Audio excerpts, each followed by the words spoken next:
Después del accidente, la casa dejó de ser un hogar. Era un edificio lleno de fantasmas que nadie más podía ver. La taza de café de Laura seguía junto al fregadero. La almohada todavía tenía la forma de su cabeza. Y cada mañana, Daniel despertaba con el mismo reflejo automático. Estirar la mano, y no encontrar a nadie. Mateo no lloró en el funeral. No gritó. No se aferró al ataúd. Solo se quedó quieto, con la mirada clavada en el suelo, como si una parte de él hubiera decidido apagarse para siempre.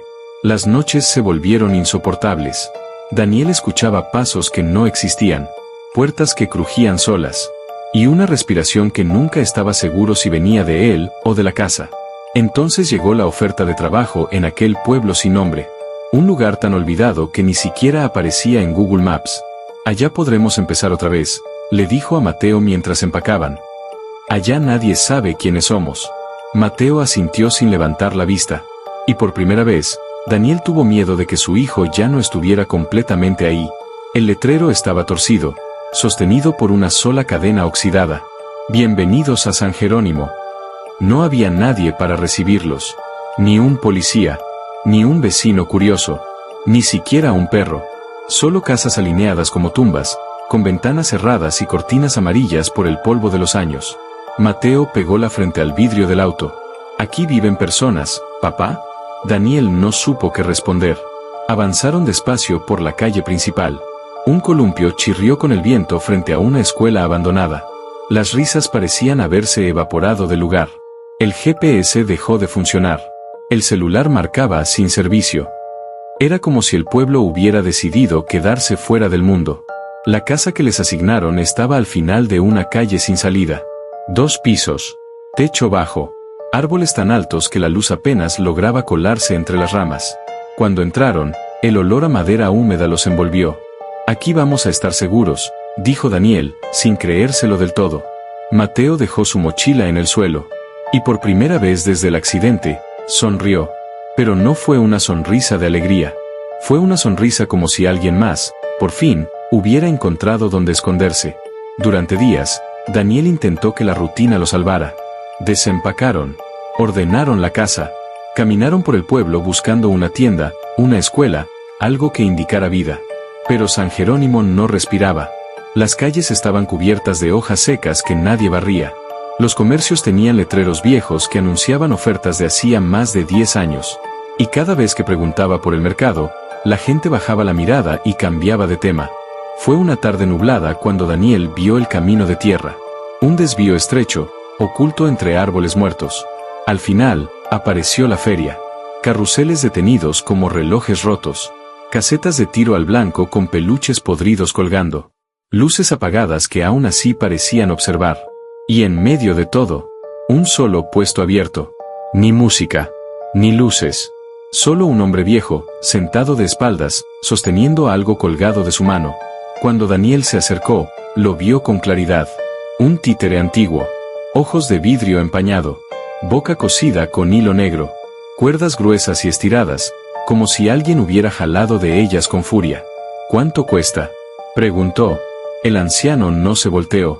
«Si lo llevas», dijo con voz seca, «no lo cortes». Daniel sintió frío en la nuca. Pero aún así, lo compró. Esa noche, Daniel dejó el títere dentro de su caja de cartón, en el closet del cuarto de Mateo. Se aseguró de cerrarla bien. Mateo se durmió rápido por primera vez desde el accidente. Con el muñeco apoyado junto a la cama, todavía dentro de la caja. Daniel se quedó observándolo un rato. Había algo en el rostro cosido del títere que no lograba descifrar. No era tristeza. Tampoco enojo. Era como si estuviera esperando. A la mañana siguiente, el olor a pan tostado no despertó a Daniel. Lo despertó el silencio. Un silencio tan profundo que dolía en los oídos. Abrió los ojos. Y lo primero que vio fue la silla frente a la cama. El títere estaba sentado ahí, fuera de la caja, mirándolo. Las cuerdas caían desde sus brazos rígidos, tensas, estiradas, como si alguien las hubiera jalado durante la madrugada. Daniel buscó la caja con la mirada. Seguía cerrada, vacía. Daniel trató de convencerse de que no había pasado nada extraño. Tal vez Mateo lo había sacado de la caja mientras él dormía. Tal vez el duelo le estaba nublando la mente. Pero algo no encajaba. Mateo ya no jugaba como antes. No movía al títere. No hacía voces.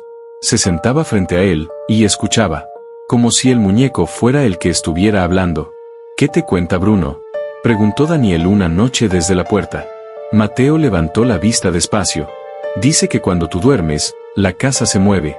Daniel rió, incómodo. Las casas no se mueven, hijo. Mateo negó con la cabeza. Esta sí. Esa madrugada, Daniel despertó con la sensación de que alguien estaba parado en su habitación. No había nadie. Pero en el pasillo, bajo la luz débil del foco, el títere estaba de pie. No recostado. No caído. De pie. Mirando directamente a la puerta de su cuarto. Y los hilos estaban tan tensos que parecían a punto de romperse. Las noches dejaron de ser oscuras. Ahora eran densas. Daniel ya no dormía más de 2 horas seguidas. Cada vez que cerraba los ojos sentía la presión de una mirada sobre su cara, como si algo estuviera inclinado sobre él, aprendiendo a imitar su respiración. Una madrugada despertó empapado en sudor. El reloj marcaba las 3:17 de la mañana. El silencio era tan perfecto que parecía artificial. Entonces escuchó un sonido imposible. Un leve crujido, proveniente del cuarto de Mateo. No era un paso. No era una puerta. Era como el sonido de una cuerda cuando se estira demasiado. Se levantó descalzo, tratando de no hacer ruido. Cada tabla del piso se quejaba bajo su peso, como si la casa no quisiera que él llegara hasta ahí. La puerta del cuarto de Mateo estaba entreabierta. Desde adentro salía una luz tenue. Daniel empujó lentamente. Mateo estaba sentado en la cama. Despierto. Con los ojos abiertos, sin parpadear. Frente a él estaba el títere. No en el suelo. No sobre la mesa. Suspendido en el aire. Los hilos subían hacia el techo, perdiéndose en la oscuridad. Mateo, susurró Daniel. El niño no reaccionó. El títere sí. Giró la cabeza. Los ojos de vidrio atraparon la luz y la devolvieron como 2 lunas muertas. Los hilos se tensaron un poco más. Daniel retrocedió sin darse cuenta. El muñeco volvió a quedar inmóvil. Mateo parpadeó. Bruno dice que no te gusta cuando juega, dijo con voz apagada. Pero no te preocupes, papá, pronto ya no te vas a dar cuenta. Daniel se quedó ahí, congelado, mientras el sonido de las cuerdas seguía vibrando en el techo. Como si alguien invisible estuviera aprendiendo a manejarlo. Daniel dejó de contar las noches. Porque la casa ya no tenía tiempo. Tenía rutinas. A las 2:13 el pasillo comenzaba a crujir. A las 2:16 el aire se volvía denso. A las 2:18 escuchaba el primer tirón. No era un sonido fuerte. Era íntimo. Como cuando alguien estira los dedos después de dormir. Se sentaba en la cocina con la luz apagada. El café se enfriaba en la taza. No por olvido, sino porque tenía miedo de mover las manos. Tenía miedo de que la casa notara que aún estaba despierto. Las paredes vibraban, casi imperceptiblemente. Daniel apoyó una noche la mejilla contra la mesa. Y sintió el pulso de la casa. No venía del suelo. Venía de arriba. La trampilla apareció una madrugada sin ruido. No estaba cuando llegaron. Él lo sabía porque el pasillo era lo único que Mateo recorría en silencio, y Daniel lo miraba siempre. Ahora había una línea oscura en el techo. Una herida. Tiró de la cuerda. La escalera cayó con un golpe seco que resonó como un disparo en una habitación cerrada. Y la casa. Suspiró. El ático no tenía polvo. Tenía orden. Cajas alineadas por tamaño. Juguetes colocados en fila, todos mirando hacia el centro del cuarto. Hacia el punto exacto donde colgaban las cuerdas. Cientos de ellas. Algunas viejas, deshilachadas. Otras nuevas, aún tensas, brillando con humedad. Daniel tocó una. Estaba tibia. En el fondo encontró un mueble pequeño. Una cómoda de niño. Dentro había ropa infantil doblada con cuidado obsesivo. Todas las prendas tenían las mangas estiradas. Como si alguien hubiera estado practicando movimientos. En el cajón inferior encontró el cuaderno. No tenía portada. Las hojas estaban llenas de dibujos. Niños suspendidos en el aire. Padres sentados con sonrisas rotas. Y siempre la misma casa con cuerdas saliendo del techo como raíces. En la última página, un hombre sin rostro con la boca cosida. Abajo, con letra temblorosa. Si cortas los hilos, ya no te mueves. Si no te mueves, alguien lo hará por ti. Daniel escuchó entonces un sonido imposible. Un paso. Sobre el techo, no arriba del ático, encima de la casa, algo caminaba sobre ellos. Lento, arrastrando cuerdas. Papá, susurró Mateo desde abajo. Bruno dice que ya aprendiste. Daniel bajó sin recordar cómo. Mateo estaba sentado en el suelo. Frente a él, el títere. Pero ya no colgaba de hilos. Estaba de pie. Solo. Y aún así, algo seguía moviéndolo. Daniel empezó a empacar cuando escuchó a la casa aprender a moverse. No fue un ruido. Fue una decisión. Las paredes no crujieron. Se acomodaron. Como músculos despertando después de años de inactividad. Daniel tomó la mochila con manos temblorosas. Dentro metió lo primero que encontró: documentos, ropa de Mateo, una foto vieja de Laura que aún olía a ella. El reloj de la cocina marcaba las 2:41 de la mañana. El pueblo estaba tan en silencio que parecía haber sido evacuado por algo que aún no llegaba. Fue al cuarto de su hijo. Mateo dormía abrazando al títere. No respiraba como un niño. Respiraba como alguien que escucha. Daniel se inclinó para levantarlo. Y sintió el primer tirón. No fue fuerte. Solo una presión suave en la muñeca, como una mano probando resistencia. Daniel se enderezó de golpe. No había nadie. Pero los hilos colgaban del techo del pasillo. Nunca habían estado ahí. Bajaban lentamente, balanceándose con una elegancia obscena. Intentó cortar uno con la navaja. El metal se dobló. La casa exhaló. Las luces parpadearon. La puerta principal se cerró sola. Con seguro. Desde adentro. Daniel gritó el nombre de su hijo. Mateo se incorporó en la cama, con los ojos abiertos. «No te muevas, papá», dijo en voz muy baja. «Si te mueves mal, duele más». Los hilos ya no lo tocaban. Lo medían. Cada movimiento provocaba un pequeño ajuste en la tensión. Como si alguien invisible estuviera calibrando un instrumento nuevo. Daniel caminó un paso hacia atrás. El hilo de su brazo izquierdo se tensó. Su hombro se elevó involuntariamente. Daniel cayó de rodillas. No porque se hubiera rendido. Porque alguien decidió por él. La casa empezó a sonar como una caja de música rota. Cada crujido era un engranaje girando dentro de un cuerpo enorme. Los hilos envolvieron su cuello. No para asfixiarlo. Para enseñarle dónde mirar. Mateo ya no estaba en la cama. Estaba de pie frente a él. Sosteniendo al títere.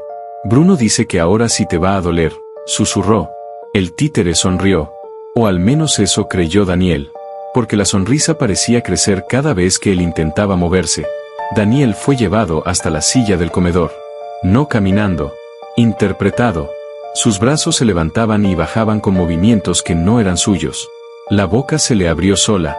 Como si alguien estuviera probando que también podía usarla. «No me dejes solo», logró murmurar. Mateo lo observaba sin parpadear. «Nunca estuviste solo, papá». Los hilos se tensaron una última vez. Y Daniel entendió que ya no necesitaban al títere. Porque ahora, él era el muñeco. Mateo no gritó cuando los hilos terminaron su trabajo. No lloró. Se sentó en el suelo frente a su padre. Y empezó a reír. No era una risa de niño. Era una carcajada hueca, nerviosa, como la de alguien que presencia una obra de teatro privada.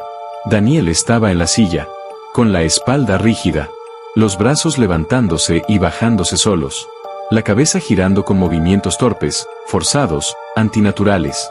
Cada tirón hacía que su cuerpo realizara una mueca distinta, una sonrisa falsa, un saludo torcido, una reverencia grotesca. Mateo aplaudía. «Más fuerte, Bruno, que papá no se mueva tan lento». Las sirenas se escucharon después. Tardaron mucho en llegar. Como si el pueblo se hubiera resistido a dejar que el ruido entrara. La policía rompió la puerta principal. Encontraron la casa vacía. Sin sangre. Sin huellas. Sin señales de lucha. Solo a Mateo sentado en el suelo, abrazando su títere. «¿Dónde está tu papá?», preguntó uno de los agentes. Mateo alzó el rostro lentamente. «Mi papá ya no está», dijo con una sonrisa leve. «Ahora actúa». Nunca encontraron a Daniel. Ni en la casa. Ni en el pueblo. Ni en los bosques. Como si jamás hubiera existido. Ambiente cambia, viento nocturno, campanas oxidadas moviéndose. Un hombre mayor acomoda un títere nuevo en un puesto abandonado. Tiene los ojos cansados. La boca cosida. Y el rostro exacto de Daniel. No lo cortes, susurra. Los hilos todavía están tibios.